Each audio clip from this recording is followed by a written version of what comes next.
elements of design serve as the foundation for the development and creation of all designs. As emotional beings, our senses react to every single design that we see, which means it has a psychological effect. Depending on how the elements have been used, each combination and variation of elements causes us to respond differently. Understanding how and why we respond to the use of various elements can help the designer to control them during the design process, which is essential when it comes to good designing. The amazing thing about understanding the design elements is that it applies to any design field, from fashion design, interior design, graphic design, and even photography. You will understand why in this lesson.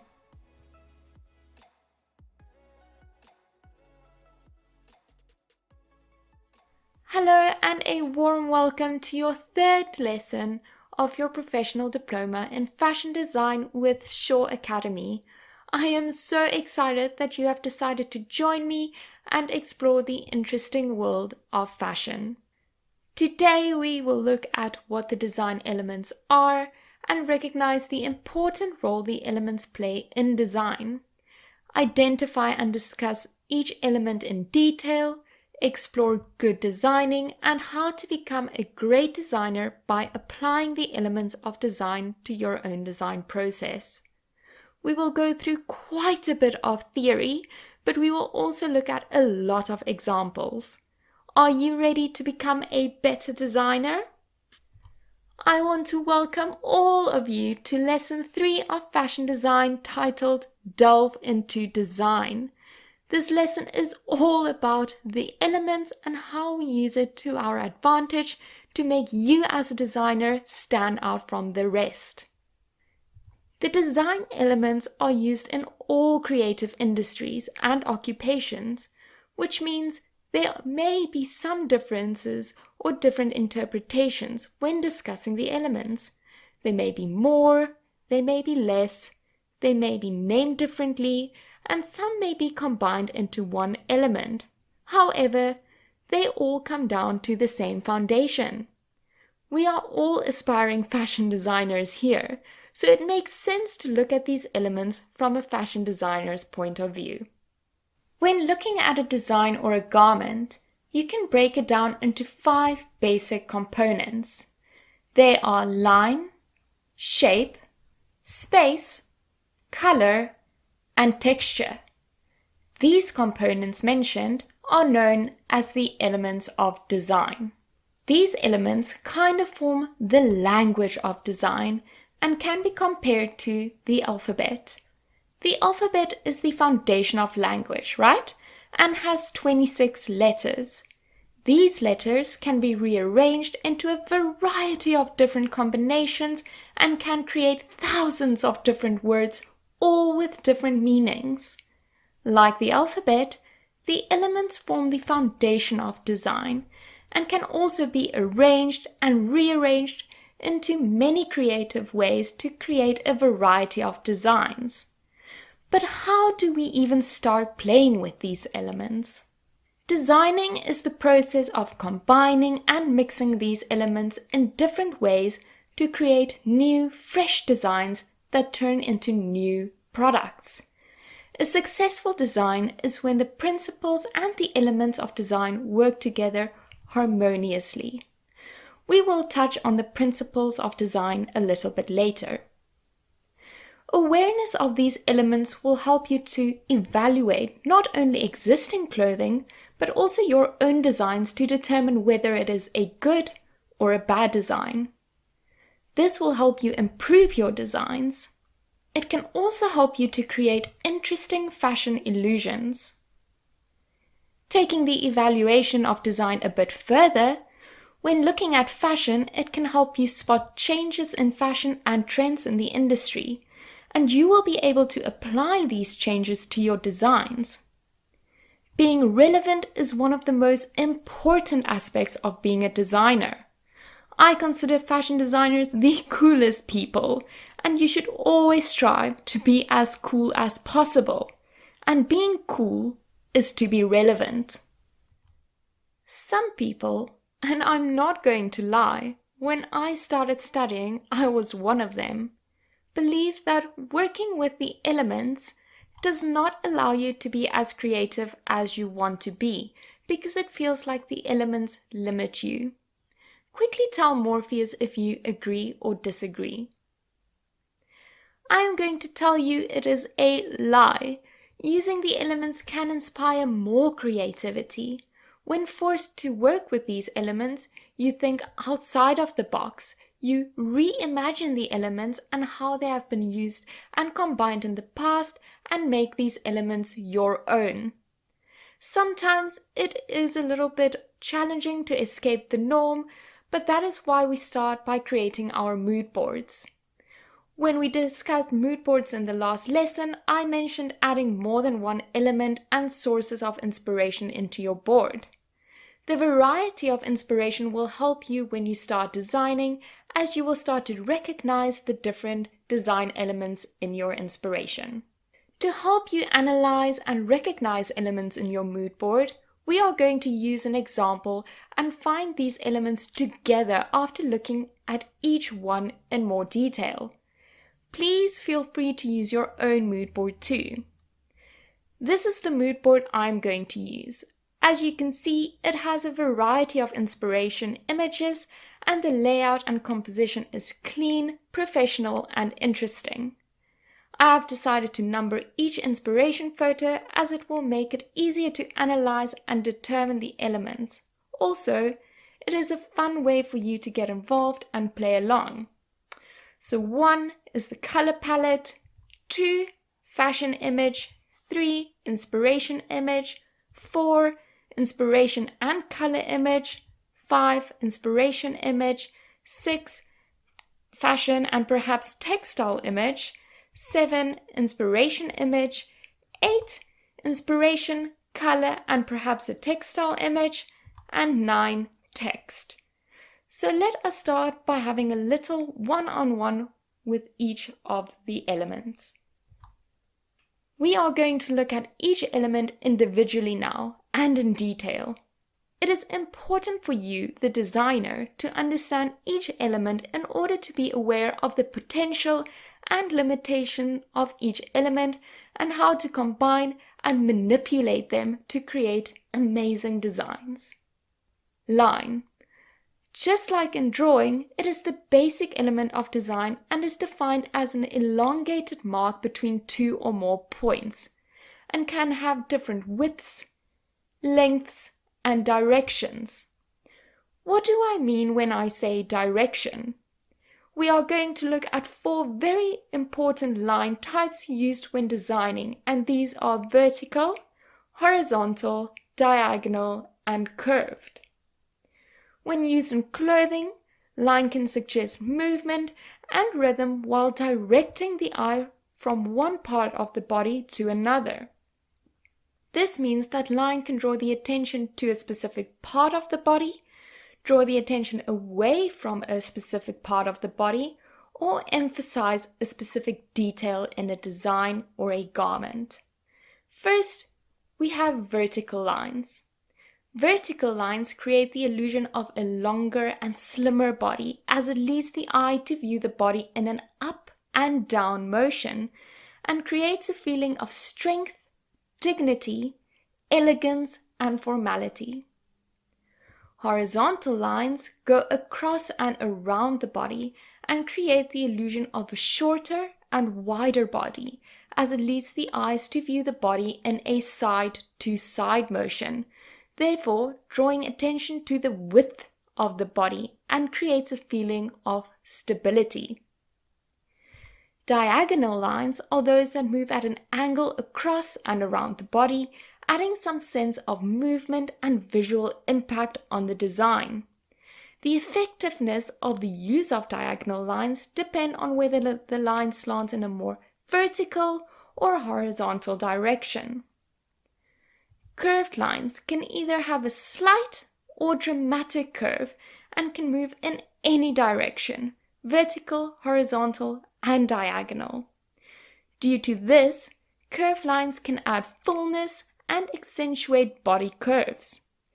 Curved lines create a feeling of femininity and softness in a design and a garment. Line is applied to clothing design in two ways: structural application and decorative application. The structural application refers to those methods which are used in the designing and the making of the garment. Let me give you an example. Structural lines refer to the direction of visual interest in a design and garment created by construction details such as seams, pleats, tucks, trims, patterns, and fastenings like zips. The decorative application refers to a detail on the garment which can be removed without interfering with the underlying structure and function of the design and the garment. An example of decorative line is the use of piping, embroidery, or beading. These are purely for decoration and does not have a function, whereas structural lines perform a function. Structural and decorative lines can be of any type: vertical, horizontal, diagonal, curved, or a combination of all these lines. It is important for all of these lines to speak to each other and work harmoniously together. Which number do you think showcases the element line? Line can be found anywhere. This we know. But if we start analyzing the images, image 3, 4, 7, and 8 are the most line-orientated. Image 3 and 8 have round and curved lines which suggest a more natural shape, and image 5 and 7 have more straight lines, suggesting a more geometric shape. Perhaps it will be a combination of the two when it comes to design, like in image 2.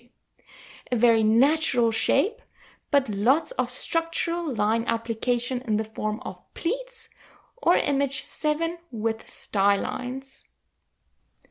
Some elements cannot exist without each other, and that is why I have combined the two elements shape and space. A shape is created by a closed line, and it is considered the outline. Space is the area within the shape or the enclosed area. In fashion, the term silhouette is used to describe the shape of the garment. The shape or the silhouette is a fundamental consideration in the design process, as it is the first thing people see when looking at a design or a garment.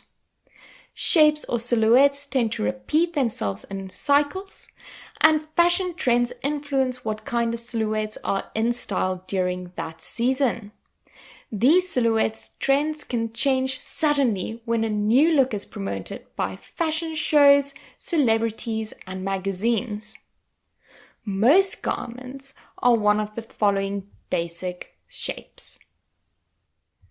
Natural silhouette is the classic shape that follows the body's outline and emphasizes the natural waistline.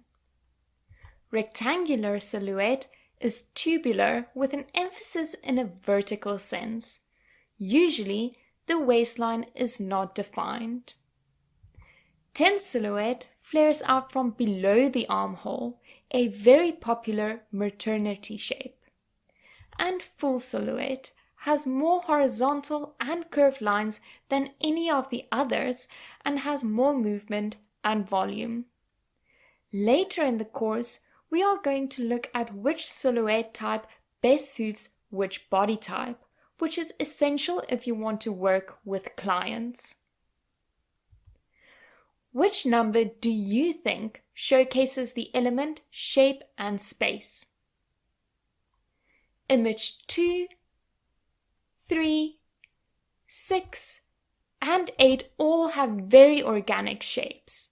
Image 5 and image 7 are again more geometric. I am imagining organic and natural silhouettes with geometric details incorporated into the space of the shape, like you see in image 7, the line details and color blocking. The fourth element is color. Color provides the designer the opportunity to create illusions in appearance and bring excitement to your design, and it is also a way to express feelings.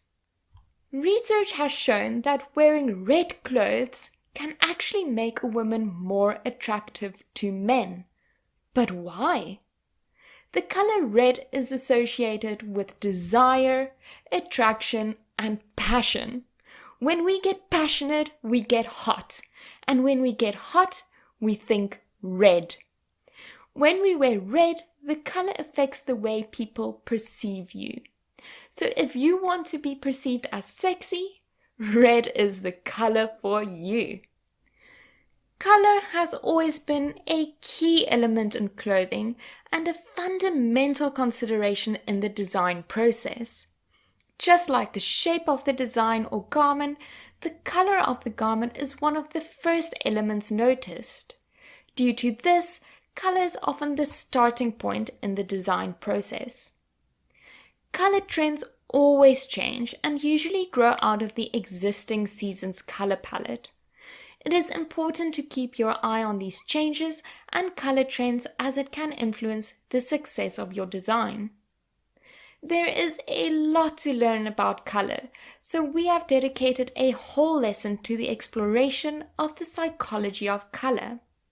But for today, we are just briefly going to touch on some important terminology. Color has three different dimensions: hue, value, and intensity. Colors are called hues, and a hue is the name given to a specific color like blue, green, and red. Value refers to the variation of light strength in a color. The value scale runs from black to white. Adding white to a color, also called tints, lightens the color, and adding black, also called shades, darkens it. Intensity stands for the saturation, brightness, or paleness of the color. Bright colors are considered to be a high intensity color, like sky blue, where pale colors are considered low intensity colors, like baby blue. Which number do you think showcases the element of color? Well, we don't really have to look hard. The color story is obviously blue, but a hue was given in image 1, named coastal. So we know that coastal is the core color of the design or the collection. Image 6 and image 8 suggests playing with different tones of blue when it comes to color and textile manipulation, like dyeing. It is important to consider color along with the texture of a fabric. Just like color, texture is a key element in fashion trends. Luckily for designers, these two elements have a close relationship, and we can get color and texture trends in one piece of fabric. But what is texture? Texture refers to the handle, so how it feels, the appearance, and the shine of the fabric. It plays an important role in the visual effect and appearance of your design and your garment. Texture can also create illusionary effects the same way lines and color can. When it comes to patterns on a fabric, all the elements, line, shape, space, and color are incorporated to create visual interest and impact. There are two types of designers when it comes to texture during the design process: the one who designs and then sources the fabric, and the one who sources the fabric first and then designs from it. There is no right or wrong way of doing it. You need to find what works best for you. I am the second designer. I like to source my fabric first before I start designing, as I get inspired by the handle, appearance, and the print of the fabric, and it guides my design process. Keep in mind that when you are designing and sourcing fabric afterwards, you may not always find what you are looking for and thus must be willing to compromise your design. Which number do you think showcases the element texture?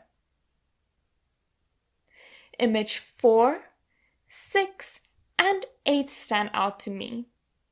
Image 6 almost looks like a type of denim, and image 8 looks like a natural fabric from the way it is weaved. Image 4 supports the natural texture theme as it is plant matter. Image 4, 6, and 8 also showcases more than one tone, which indicates some sort of manipulation in texture, like dyeing or creating an ombre effect like we see in image 6. Did you find this exercise enjoyable and helpful? Please let Morpheus know. Before we look at how to apply the elements to your designs, let me give you a sneak peek into your next lesson. It is all about style. The lesson will be a fun exploration of developing and owning your style as a designer. Understanding how the elements of design work and how they can be manipulated and executed is essential to be a good designer. This brings me to my next point. What makes a design a good design?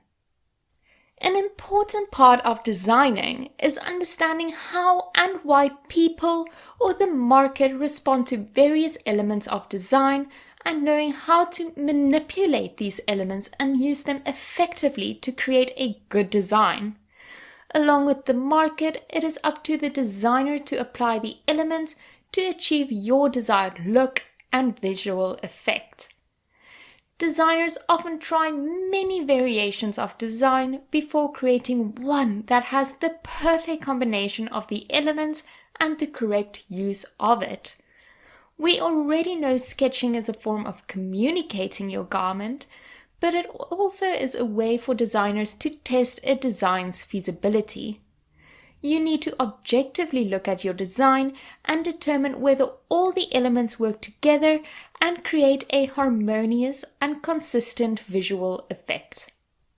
When everything, structure, decoration, and function work together in harmony, you know you have created a visual unity and a good design. We sometimes get a little caught up with how things look. Remember, a garment should allow the wearer to perform activities while wearing your design. Your design should be appropriately decorated and be functional. We have discussed a lot of theory in this lesson, so let's end it off by looking at some actual examples of fashion and how the elements were applied. Line. First example of line is this dress by Elisa. Line was used in both a structural and decorative application. Structurally, the low V neckline elongates the upper body and the slits at the skirt section elongates the legs, making the model look slim and tall. The decorative application of line emphasizes the structural application. The beading on the neckline draws your attention to the waistline, which is often the smallest part on a woman's body. The black trim on the skirt further emphasizes the model's length. The second example is an outfit by Balmain, and it is all about structural application of lines. Again, we see a low V neckline in the form of a lapel collar, and even though it is worn over a shirt of the same texture and color, it still elongates the upper body. Diagonal pleats meet at the waist's center and draws your eye to it, emphasizing the waist. The diagonal pleats also create movement and volume in the breast and hip area, making it appear fuller, giving the model an hourglass figure. Which one of these designs are your favorite? Please share with us. Shape. The first example is a Christian Dior dress. This is an example of a full silhouette. Christian is considered the king of this silhouette and is often referred to as the new look. The fitted bodice and full skirt from waist, celebrating femininity. The next example is a Versace dress. Now this is a tent silhouette. Because it flares out from the armhole, it is a very popular shape choice for pregnant women or women who want to draw attention away from their body, as it draws the eye upwards to the face. Which design is your favorite? Space. Space, as we know, is the inside area of the shape. The first example is an Elisa mini dress. This is quite a busy space, as we can see a combination of different textures, but they are tied together by the pattern, the polka dots. The shape, which is also a tent silhouette, is broken up to create a rounded yoke. The curved line makes it more feminine, and the color contrast draws the eye towards the model's face. The decorative application, which is the frills, are also curved, adding volume to the bust area. The second example is a Burberry outfit. Unlike the first example, the coat is monochrome. The pants, however, are two colors. Line was used to divide the shape into two spaces. Color blocking creates a garment with interest, and by placing the darker color on the inside of the leg, it gives an illusion that the leg is slimmer and longer. Out of these two, which example is your favorite? Color. First, we have a Dolce & Gabbana outfit. This is a great example of using different values or tones of brown to create an outfit. Tone does not only mean a monochrome color, but like the example, prints can also be created out of different tones of brown. This pattern also elongates the legs due to its vertical line application. The second example is a Burberry outfit. This is a good example of how color can work together. They are working together because they are both low intensity colors, which means one does not overpower the other. The prints are also similar, creating unity in the design.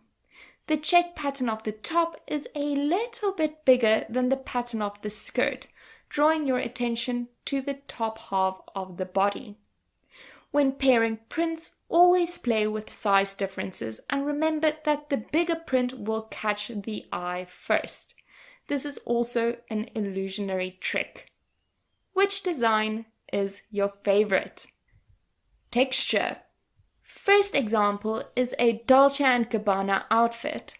This is a rectangular silhouette and is combining two different textiles, a stiff leather or faux leather and a soft material for the shirt underneath.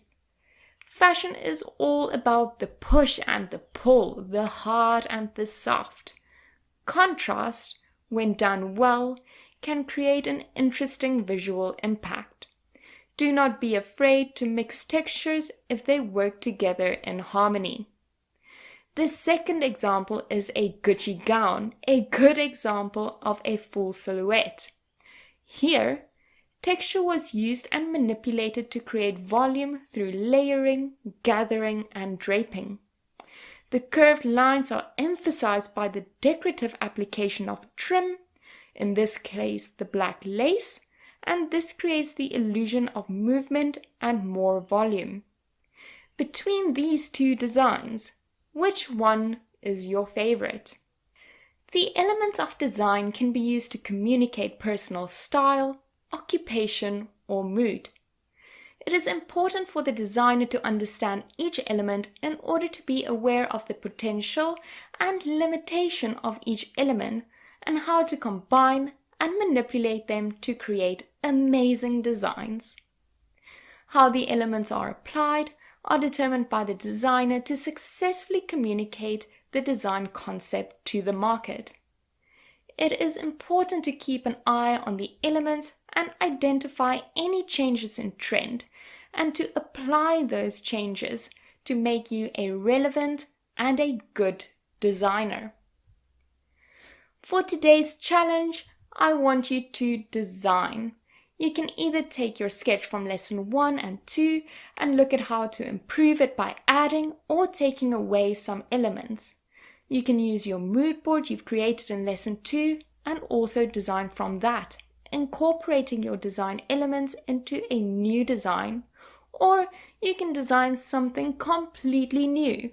All you need to do is get into the habit of sketching and really enjoy being a designer.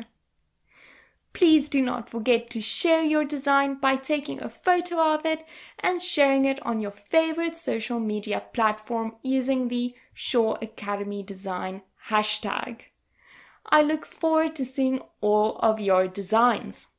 Looking at your skill progression, you can be very proud of yourself because you've already learned so much.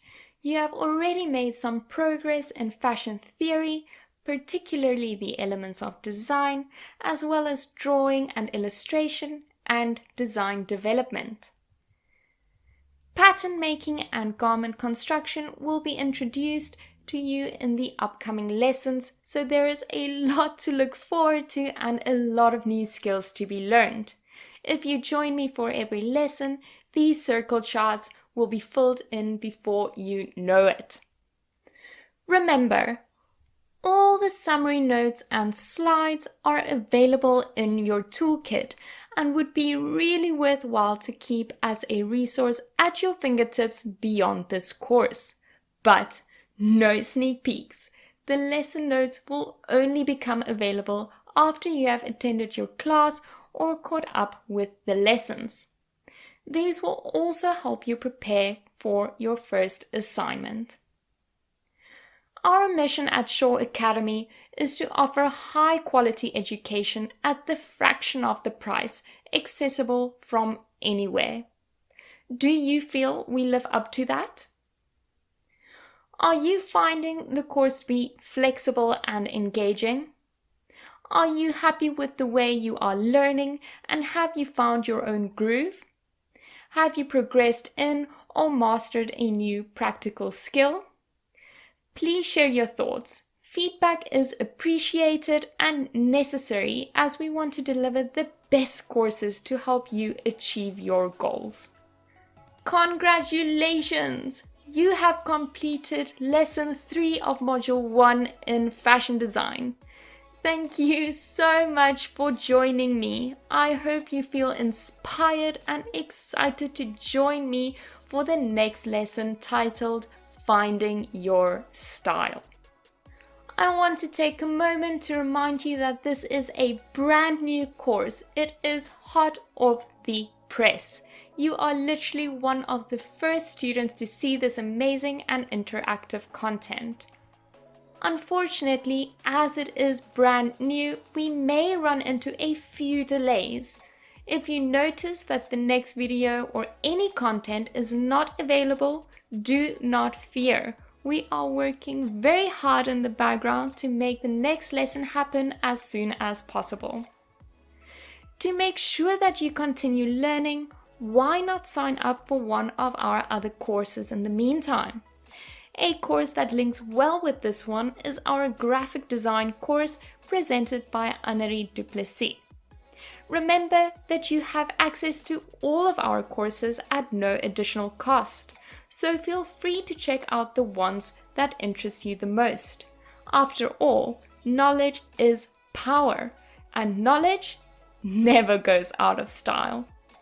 Until next time, as always, stay fashionable.